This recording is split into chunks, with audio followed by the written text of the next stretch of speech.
இயேசு உங்களை நேசிக்கிறார். பிரியமானவர்களே, இந்த நாள் ஆண்டவர் நம்மளோடு பேசும்படியா வேதத்திலிருந்து ஒரு வசனத்தை கூட வாசித்து ஆண்டவர் நம்மளோடு பேசுகிற நாம் கடைபிடிக்கக்கூடிய நாம் கற்றுக்கொள்ள வேண்டிய காரியத்தை பார்ப்போம். அது எபிரேயர் புஸ்தகம் 13வது அதிகாரம் 17வது வசனம் இப்படியாக சொல்லுகிறது: உங்களை நடத்துகிறவர்கள் உங்கள் ஆத்துமக்களுக்காக உத்தரவாதம் பண்ணுகிறவர்களாய் விழித்திருக்கிறவர்களானபடியா அவர்கள் துக்கத்தோட அல்ல சந்தோஷத்தோட அதை செய்யும்படி அவர்களுக்கு கீழ்ப்படிந்து அடங்குங்கள். அவர்கள் துக்கத்தோட அப்படி செய்தால் அது உங்களுக்கு பிரயோஜனமாய் இருக்க மாட்டாதே. பிரியமானவர்களே, வேதத்தில் இந்த வசனம் ஒரு சபையை குறித்து, ஒரு சபையுடைய போதகரை குறித்து சொல்லப்பட்டிருக்கிறதை நாம் அறிந்திருக்கிறோம். பிரியமானவர்களே, நடத்துகிற ஒரு ஊழியக்காரர், அந்த ஊழியக்காரருக்கு நாம் அடங்கி இருக்கும்படியாய் நமக்கு ஒரு ஆவிக்குரிய தகப்பன் இருப்பார். அது நம்ம எல்லா சபைகளினாலும் சரி, ஒரு நம்மளை வழிநடத்தக்கூடிய ஒரு ஆவிக்குரிய தகப்பன் இருப்பார். பார்த்துங்க, அவருக்கு அடங்கி இருக்கும்படியாய் வேதம் சொல்லுகிறது. அவங்க நமக்கு கற்றுக் கொடுப்பாங்க. அவர்களுடைய கனிகளினாலே அவர்களை அறிவீர்கள் என்று வேதம் சொல்லுகிறது. அவங்க சொல்லக்கூடிய நல்ல வார்த்தைகள் நமக்கு தெரியும். அதுக்குதான் பைபிள் வாசிக்கணும். அப்ப ஆண்டவர் நம்மளோட பேசுவார். அவங்க சொல்லுகிறதை நாம் புரிந்து கொள்ள முடியும். பிரியமானவர்களே, இப்ப போதகரா இருக்கிறாரு, இல்ல உங்க ஆவிக்குரிய ஒரு தகப்பனா இருக்கிறாரு, உங்களை பரிசுத்த ஆவியின்குள்ள இல்ல உங்களை ரட்சிப்பின் பாதையில நடத்துகிற ஒரு சகோதரனா இருக்கலாம், யாராவது ஒருத்தராக இருக்கலாம். அவர்களுக்கு அடங்கி இருக்கும்படியா வேதம் சொல்லுகிறது. பிரியமானவர்களே, உங்களை நடத்துகிறவர் உங்கள் ஆத்துமாக்களுக்காக உத்தரவாதம் பண்ணுகிறாங்க. ஒரு போதகர் இருக்காருன்னா ஒரு ஆத்துமாவுக்காண்டி அவர் உத்தரவாதம் பண்ணுகிறார். விளைக்கிறையும் போலது உத்தரவாதம் அவர் தான். நீங்க என்ன செஞ்சாலும் நீங்க ஆண்டவருக்கு முன்பதாக அவரை போய் உங்களை ஒப்புவிக்க வரைக்கும் அவர் தான் உத்தரவாதம் என்று வேதம் சொல்லுகிறது. பிரியமான, அப்ப அவர்கள் சொல்லுகிற வார்த்தைக்கு நாம் கீழ்ப்படிந்து நடக்கும்படியாய் ஆண்டவர் விரும்புகிறார். அதுல பாருங்க, அநேக கள்ள உபதேசங்கள் இருக்கிறது. அதற்கு நான் சொல்லவில்லை. ஆண்டவராக இயேசு கிறிஸ்துவின் அன்பையும் அவருடைய ரட்சிப்பையும் அருமையாய் போதிக்கிற எத்தனையோ போதகர்கள் இருக்கிறாங்க, சபைகள் இருக்கிறது. பிரியமானவர்களே, அந்த வார்த்தைகளுக்கு கீழ்ப்படிந்து அப்படிப்பட்டதான போதகர்களுக்கு அடங்கி நடக்கும்படி ஆண்டவர் விரும்புகிறார்.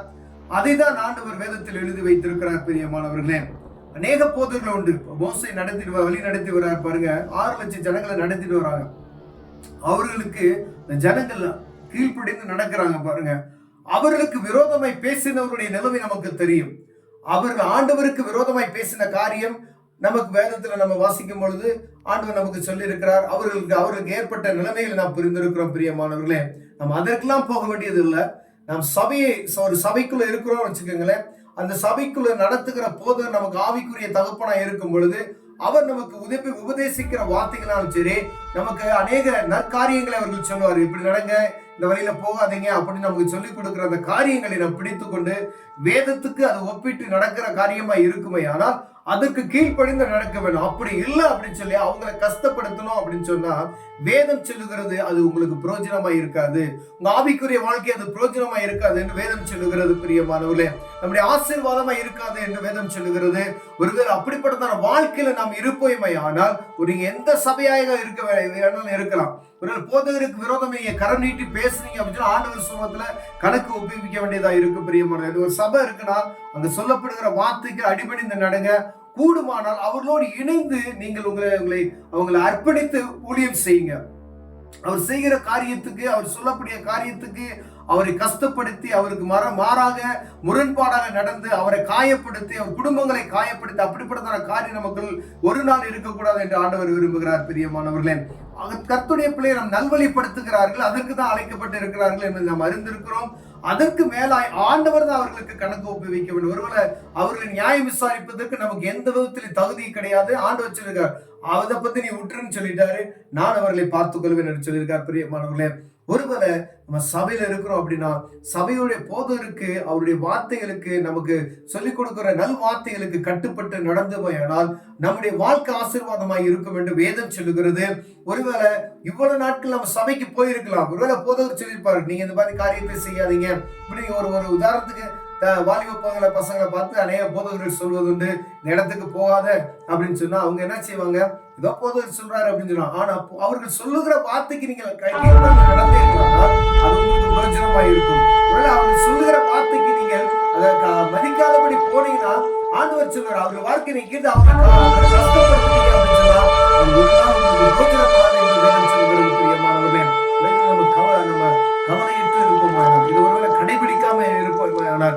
நாள் இந்த ஆண்டவர் உங்களோடு என்னோடு பேசுகிறார்.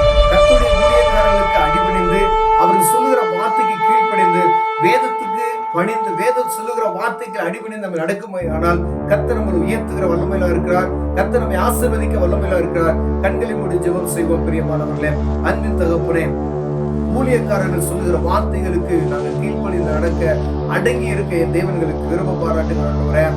அவர்களுக்கு விரோதமான பேச்சு, அவர்களை கஷ்டப்படுத்தமான காரியங்கள் எதுவும் நாங்கள் செய்யாதபடிக்கு கர்த்தர் எங்களுக்கு கொடுத்த இந்த அருமையான வாய்ப்புகளை பயன்படுத்தி நடந்த என் தேவன்களுக்கு உதவி செய்வீராக. துதிகர மகிமையை நமக்கு ஏறெடுக்கிறோம். இயேசுவின் நாமத்தில் பிதாவே, ஆமென்.